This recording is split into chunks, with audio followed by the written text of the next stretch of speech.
mu ntumbero yo kugwiza imirima minini ya kijambere y'amavoka yo mu bwoko bwa ruhere, urunani rw'abarimyi b'ivoka Burundi Avocado Marketing rwaratanguje ku mugaragaro mu karere k'igipolisi k'ubuseruko kagizwe n'intara za Muyinga, Karusi na Cankuzo igikorwa co gutera amavoka mu bibanza vyegukira igipolisi. Abapolisi bajejwe gucungera umutekano w'ibintu n'abantu, ariko kandi iyo umuntu abuze ivyo afungura akabura n'amafaranga birateza umutekano muke mu gihugu. Arico gituma inzego z'umutekano zitosigara inyuma mu guterera mu iterambere n'imbonakazoza y'igihugu nk'uko bishikirizwa na Colonel de Police Sylvestre Nzohabonayo ajejwe igipolisi mu karere k'ubuseruko. Umutekano uteza kurondegwa n'abajeje umutekano nyene. Uwo rero nk'uko mubona mu gihugu cose umutekano warabonetse mu gihugu. Igihugu ni nyabagendwa, haba ijoro canke umurango nta ngorane. Dusigaye turwana na vya bisuma, ivyo navyo n'ubuzima bwa misi yose ntibizohera kandi natwe tuzohengeshanya kubigwanya. Ubu dusigaranye ingorane umwansi wo munda. Umwansi wo munda ni umufuko. Rero twebwe ko uwo mutekano wabonetse wabene gihugu. Ubu tuga turonera umutekano wo munda. Kandi mu kuvuga abarizo no kwibanza twihereko twebwe abapolisi tubande twikenure uko aya mavoka uko babidusiguriye bariko barabidufashamwo aya mavoka azoza kuzamura igihugu bijanye n'ubutunzi mugana natwe tuyateye ngaha badufashe kuyatera azobanza guteza imbere twebwe ivyo rero tuzoba umutekano warabonetse ubona aho tugiye kurwana umutekano w'umuntu wo mufu hanyuma igihugu gitera imbere nkuko nyene icubahiro yamabitubwiye. Uyu mugambi uzatuhere ngaha mu makomisariya provincial umugambi twipfuza ko woshika mu makomisariya komino hariya hasi hamwe ikomine yose intara yose ejo nihagira gusarura bizofise umwimbo wayo. Aha rero mu bitigiri dufise ngaha mu karere dufise amakomine yababa 19. Ayo 19 rero dukeneye yuko n'imiburiburi kuko twihaye ko nkaha hategwa imivyara amajana 6 ucugwiza na 19 kandi aho biteza kuzogenda gutyo uko iwacu ni komande ha mugambi namaze kubona bawutahuye abatwara abandi mu ntara. Ayo mavoka ya kijambere yatewe birasabwa ko akurikiranwa neza kugira ngo amavoka azovako azobe akwije ubuziranenge ashobore kwemerwa no guhiganwa n'ayandi mu bindi bihugu ku soko mpuzamakungu. Desire Sayinguvu arongoye urunani rw'abarimyi b'ivoka. Igiterwa c'ivoka ni igiterwa cari kimenyerewe ngahanye muri iki gihugu cacu c'u Burundi, ariko ukuntu cahora gitunganywa mu buryo bwo gufungurira ngaha gusa, nticahora gitunganywa ku buryo gishobora kuba igiterwa njabukamazi.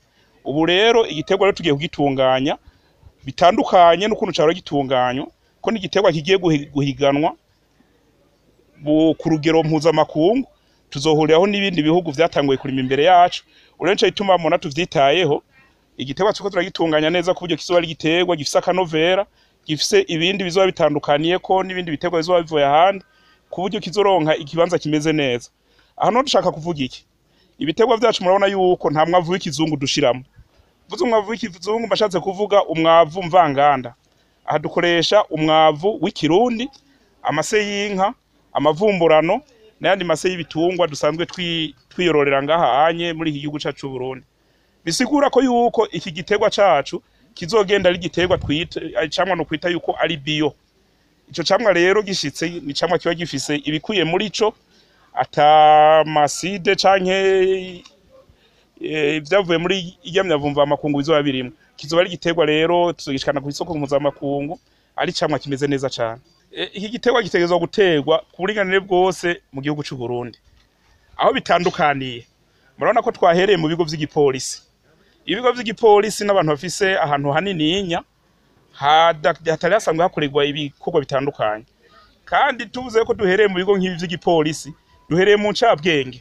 Haya bavuga ati umwera uva ibukuru ugakwira igihugu cose. Aba rero bagiye kudutangariza iki giterwa.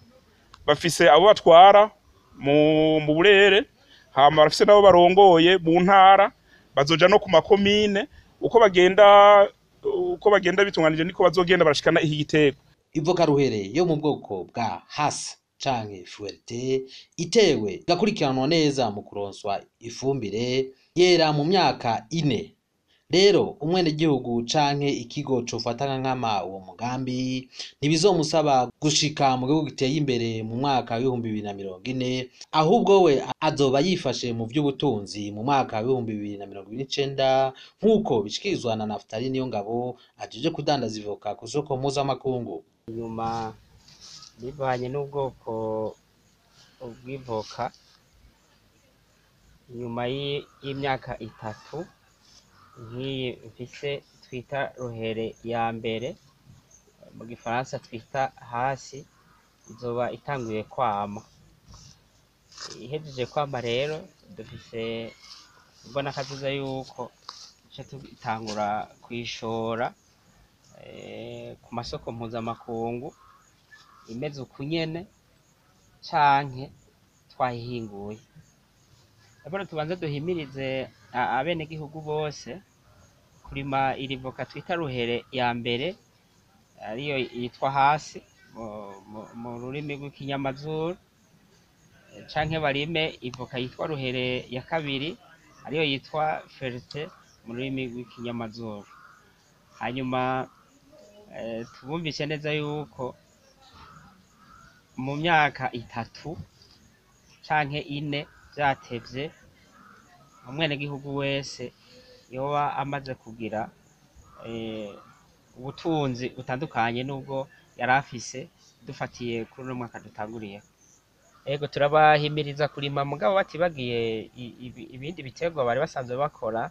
Twebwe dusaba gusa yuko umwenegihugu naha atorenza mu matongo yiwe afise ibiti 5 azoba yamaze gushika kuri ca gihugu cifashe mu mwaka twarimo yambona kazoza 2040, wazoba yamaze kuhashika mu 2029. Dusaba gusa ibigo nk'ibi turimwo byo bifise amatongo yagutse kandi atari ataco bariko barakoresha ko ari bo boca batera amatongo y'amavoka muri ayo matongo bari bafise ataco yariko arakora. Mu karere k'igipolisi k'ubuseruko hakaba hatewe ibiti vy'amavoka 1800 ku buringanire bwa hegitari za baba 15.